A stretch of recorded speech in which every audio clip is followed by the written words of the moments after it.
Hey guys, welcome back. So today I brought home this Troy-Bilt generator, and you can tell from looking at it, looks to be in pretty good shape. Now, there is one issue with it. Let me show you. And this is the problem. Somebody disassembled the head. So that's fine. You know, it was only listed at $50. And the listing did not disclose much other than engine needs to be rebuilt. But with that said, I'm not so sure it does. You know, the cylinder itself looks to be in very good condition, and I can't feel any issues on those walls. And the connecting rod's not broken when I turn the engine over.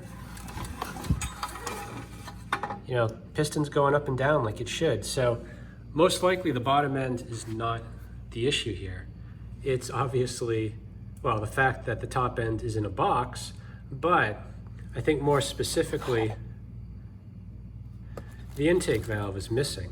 I mean, it's completely missing the whole assembly. So yeah, someone was definitely chasing a problem here, whether it was related to valves or, you know, could be timing or something else. I'm not really sure. But I think the first thing I want to do is just kind of go through this box, see what parts are in here, which parts are missing, and which parts are broken. So I'm going to pause it right here and turn you back on in a second. Okay, got everything laid out here, and it's more or less here. You know, just starting with the head, the missing hardware. You know, we got the two rockers, we got the studs, the bridge, and the missing valve. And you can see why it was pulled out. Definitely some water got in there and potentially seized the valve, because when I rotate it, it doesn't look right to me. There seems to be a bend potentially in this valve. So the valve's junk, the spring's junk. We're missing the head gasket altogether. The carburetor, someone's been through it and loosely reassembled it, so I'm sure we'll have to deal with that. Both push rods are here, but they seem to be bent, at least one of them. And the air box is all here, missing the air filter. Cover's here, but we got a broken line and a broken valve cover gasket. In the exhaust, it's all complete, but again, gasket's kind of messed up. We do have the head bolts and the exhaust bolts, and over here is some miscellaneous stuff. We got some Craftsman badges, we got some sort of a cover, which I don't think is for this generator, and a few other miscellaneous parts I can't quite place as belonging, so I'll hold on to these just in case. Now, before I go ordering a bunch of parts, there's one thing I want to check. I pulled apart a Briggs engine. It was from a storm responder. It had run out of oil, and I did a video on that. I repowered it with a Subaru. Anyway, the head looked good, so I kept it. I'm curious to see if it's the same as this. So let me pull that out, and we'll just compare the two. All right, so this is the head from the blown up engine. And I think you can see, they look pretty much identical.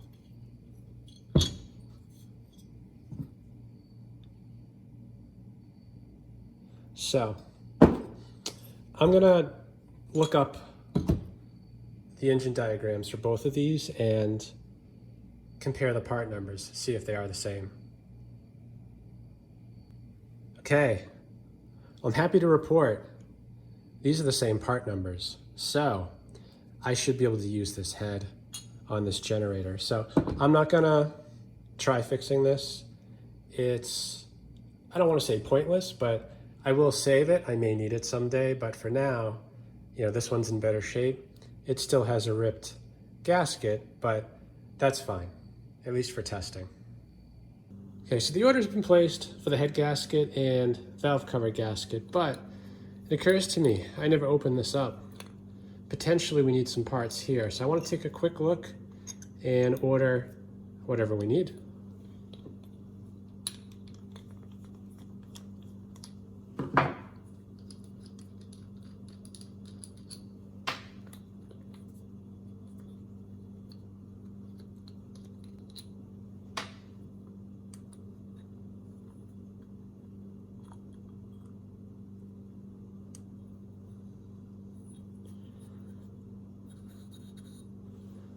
So it's pretty clean in here, actually. I think there's a spring missing. There's usually a spring that goes right in there, and then it gets pushed down by the cover. So without that spring, this may not seat as tight as it should.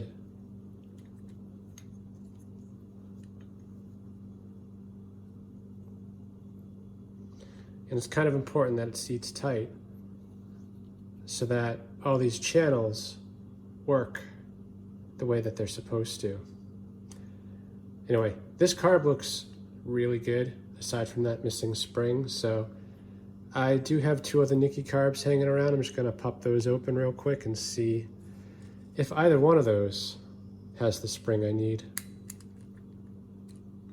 Well, we got a few to choose from. Well, maybe two.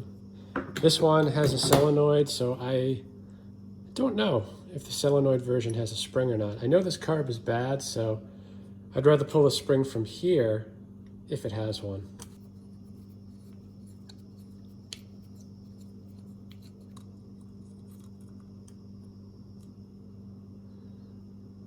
Nice.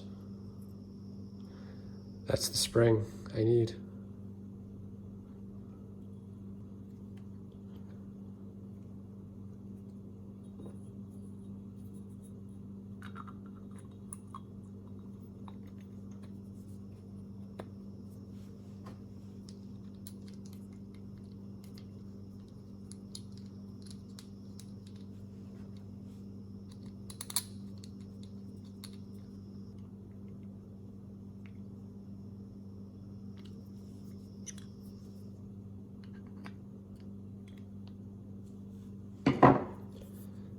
Okay, that should do it. The carb looked pretty clean, so I'm not gonna do much on it at this point other than replacing that spring. So I'll try it like this. Can always take it back off later and clean it if we need to.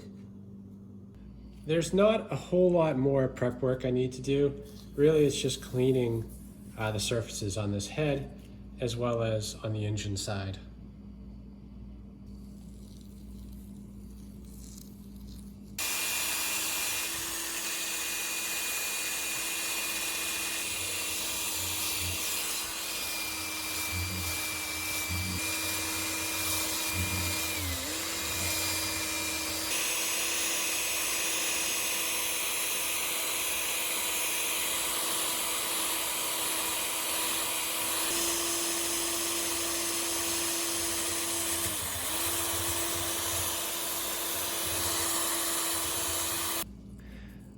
Still some buildup kind of mostly over here. So I'm gonna work on this a few more minutes and then we'll start working on the engine.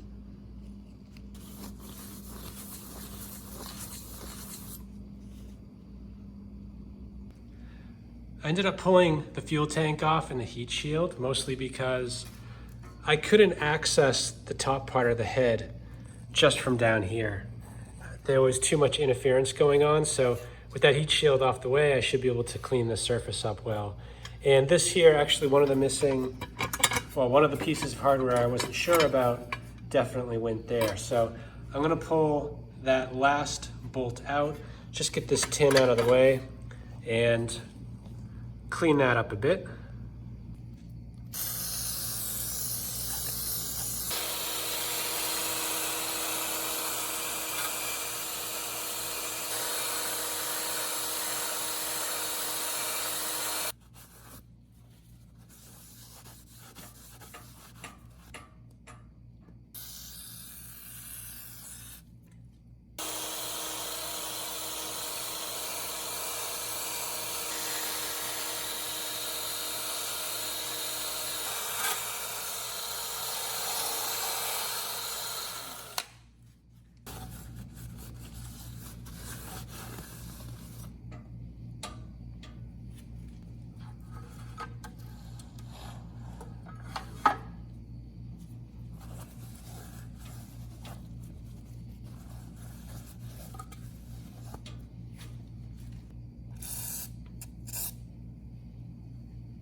While I'm waiting for the gaskets to come in, I'm gonna get this tin off, clean it up a bit, and throw a little bit of fresh paint on it.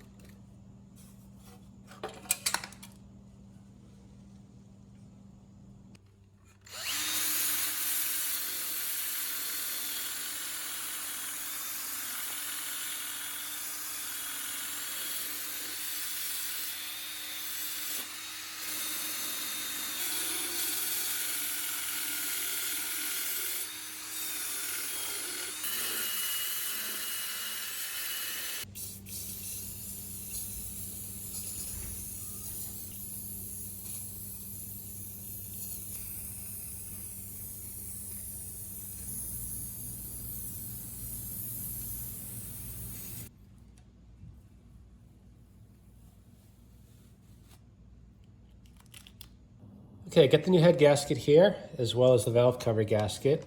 So I'm just gonna degrease around the sealing surfaces, and I wanna get the head on and the valves adjusted so I can do a compression test.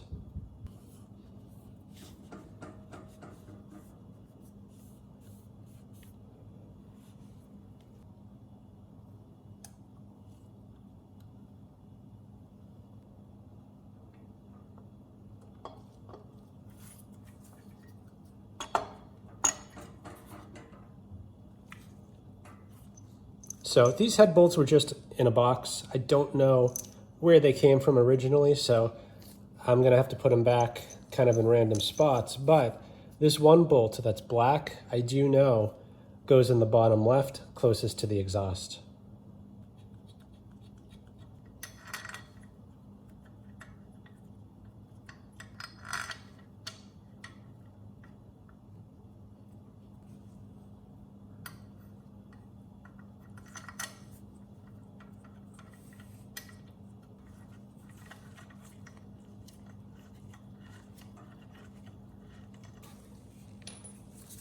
And this head should be torqued to 220 inch-pounds. I'm gonna bring it up about halfway and then bring it to the full amount.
Yeah, the valves are pretty sloppy, so I kind of knew that.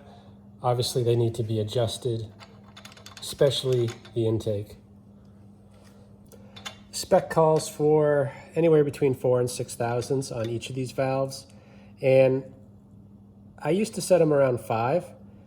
It just seems like every time I tighten up this nut right here, it would change the clearance and decrease it. So I'm gonna aim for the high side of the spec at 6, and when I tighten this nut up, it'll probably decrease that clearance a bit.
5 fits pretty well.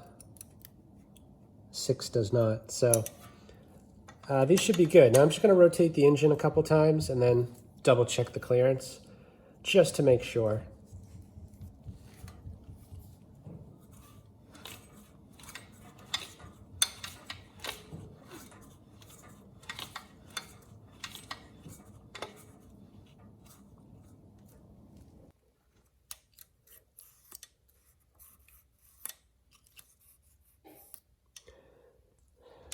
Okay, these are good now. So I'm gonna get that recoil installed, get the compression tester hooked up, and see what we get as far as compression goes.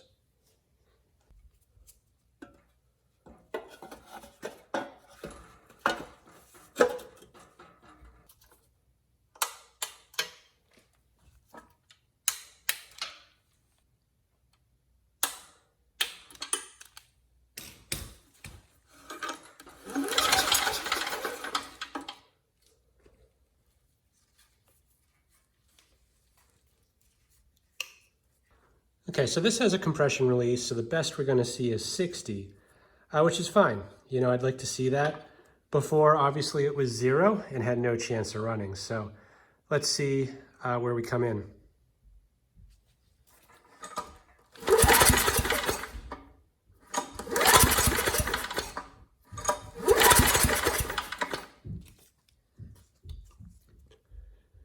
$40, that's not too good. So I'm guessing we have some leaky valves, so I'm going to get out the leak down tester and just see where things are leaking.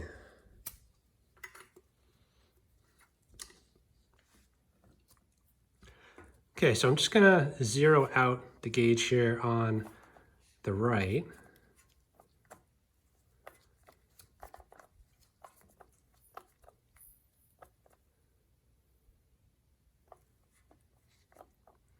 Okay, and I have the engine rotated to top dead center on the compression stroke, and I'm just going to pressurize the cylinder. Ideally, the leak down would be 10% or less, but, you know, I've had engines that run pretty well, at least engines of this size, a little higher, like 15, 20%. But I think more importantly is that once I pressurize the cylinder, you know, I can check the intake and exhaust and just look for leaks.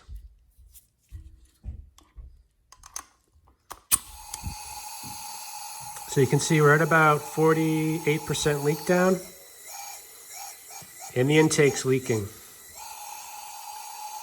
You know, the exhaust is tight, and it's hard to check if there's anything coming back or coming by the piston, but we got to pull the head, just lap both valves, and then we'll do this test again.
The intake valve doesn't look too bad, but you can see there's a nice defined line, and then right about there, that line goes away. So that's probably where it was leaking. Anyway, hopefully just a little lapping will take care of that. And I'll do both valves while I'm at it.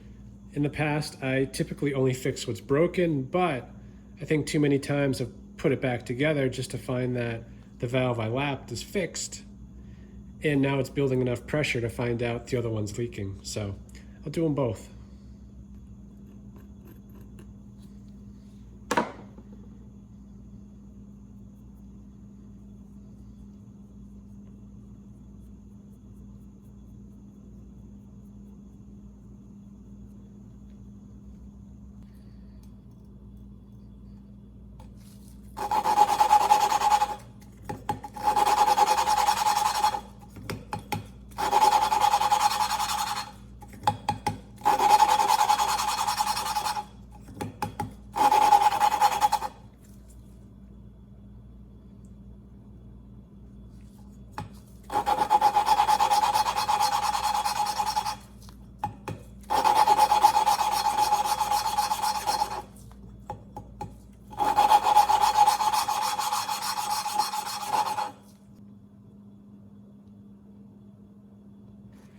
Okay, I think we're good on the intake. I'm just gonna clean it up. You don't want to leave any abrasive on here, and I'm gonna do the same for the exhaust.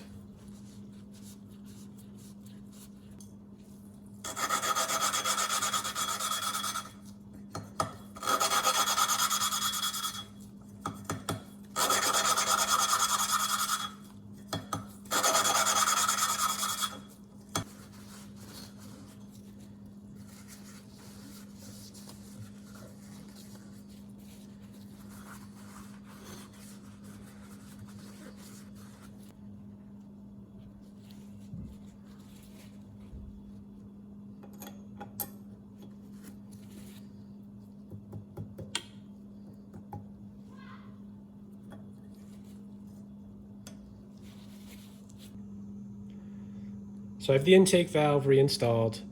I'm going to show you the exhaust right now. It's the same process for both valves.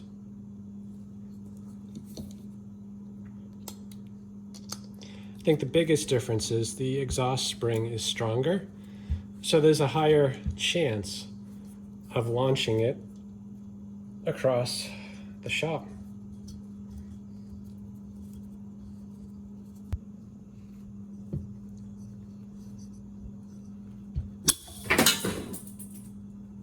Oh boy.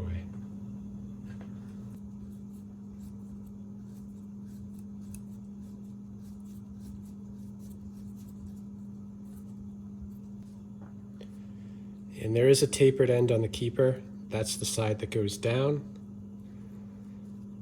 I use a little bit of grease to hold the first one in place while I wrestle the second one down in.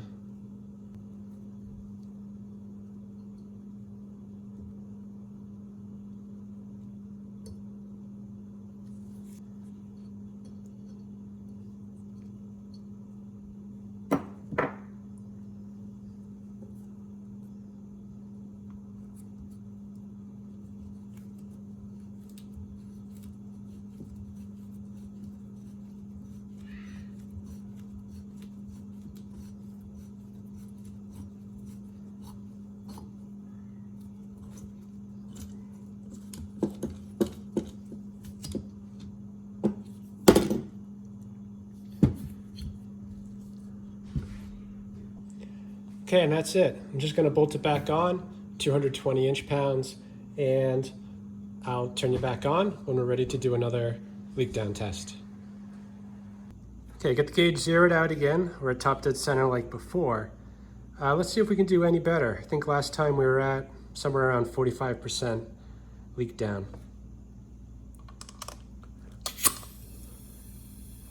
Yeah, nice. 5%. It's probably the best Briggs engine I've ever tested.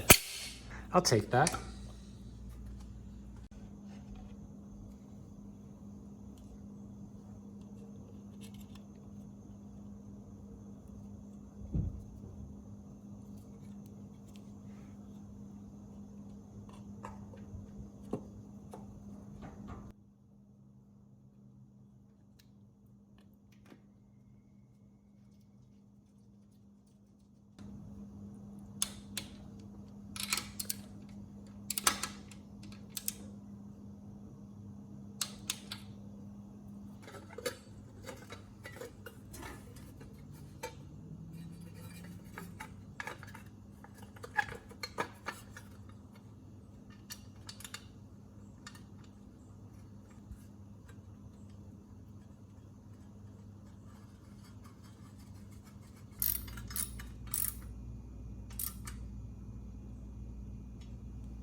Okay, almost done. We just got the muffler and the weather shield, and then I'll leave the rest of it like this. I do want to leave this cover off so I can adjust the speed if I need to, and of course I'll keep the tank off for the same reason.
So we're pretty much ready to go here. I've got a 3000 watt load standing by, as well as the kilowatt to measure the hertz and the voltage.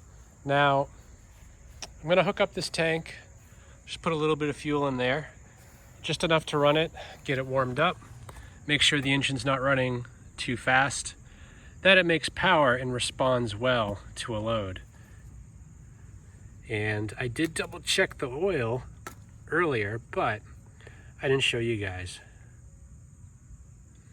So you can see, maybe, it is full. And the oil doesn't look half bad, so I think it'll be okay to run it. And once it's warmed up, I'll put some fresh stuff in there.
Okay, good. This thing runs pretty well. Started first pull, the engine sounds great. Engine speed was good. We're at 61.5 hertz with no load, which is perfect.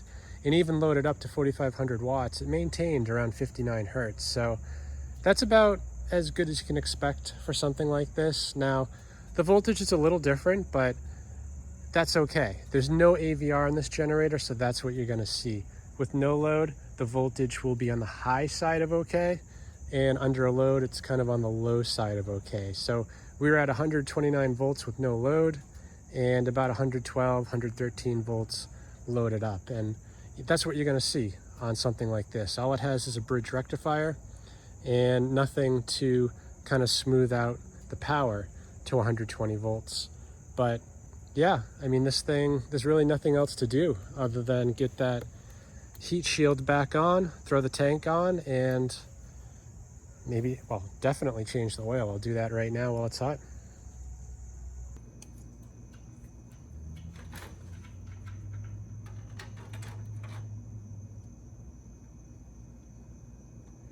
And it looks like we got water, I think, in that oil. I did check it before running it, and I probably cut the footage out, but I'll show you right now. So the water hadn't mixed in before running it, but now it has. And I'm guessing whatever led to that rusty valve, most likely that cracked breather hose let water in to the valve area, and that eventually returned back to the engine.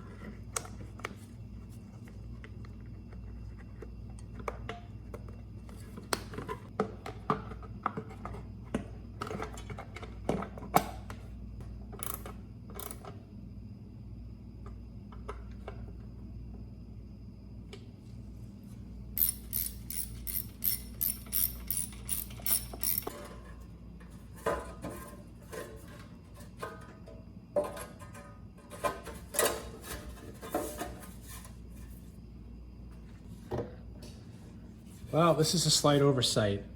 I never thought to check the fuel valve, but it's missing. And not only is it missing, but the rubber bushing is as well. So I'm not gonna be able to do much with that until I get the parts ordered. Now, this is, I think, actually the part right here, but I don't have the bushing, so, and this one's a little bit damaged, but it is usable. But regardless, I need that bushing, and since I'm gonna have to order that, I might as well get a new valve as well. So this came actually pretty quick. It was only about 2 days from Amazon, and it was about $11 or $12. So, you know, the thing I like about Briggs, there's a few things, but most of their parts come with instructions. You'd be surprised. A lot of manufacturers assume you know what you're doing. Anyway, I read through them already. There's no real surprises. I think the biggest difference is that I usually use oil to lubricate the bushing for installation, but they suggest dish soap. So give that a try, see how it goes.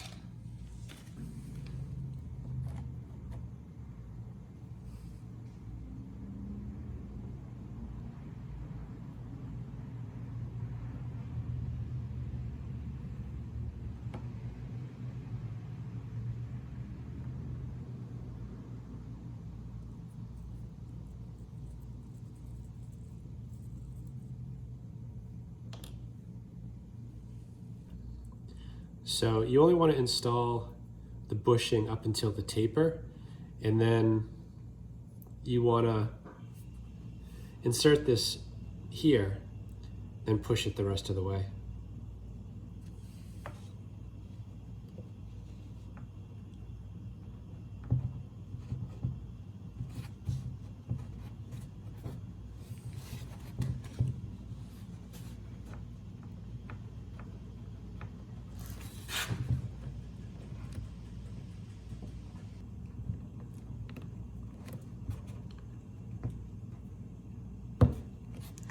And there we go.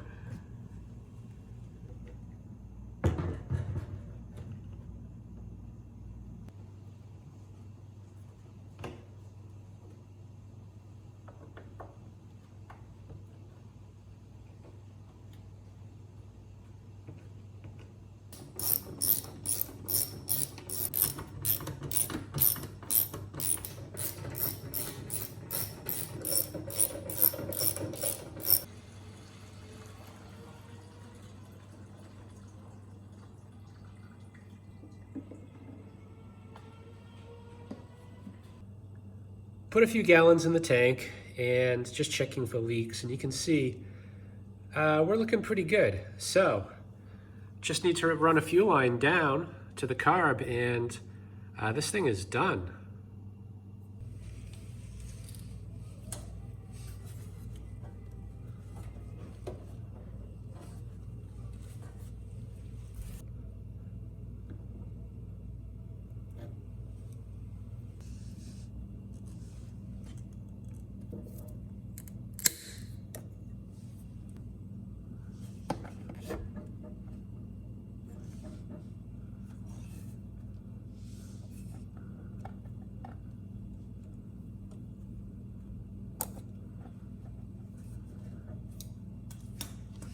So now that it's all together, I do want to run it one more time, just make sure there are no surprises, which there shouldn't be.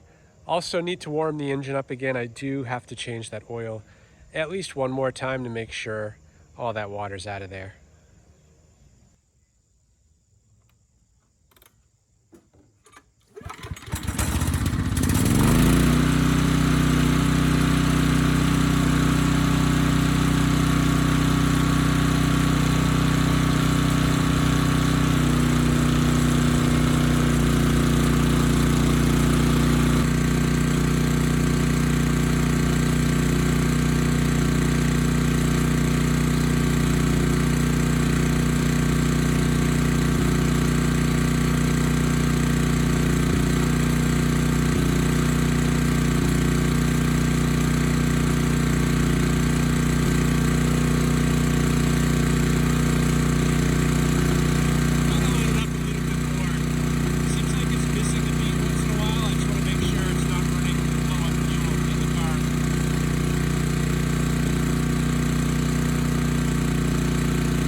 Okay, not too bad for a generator that had half of its engine in a box.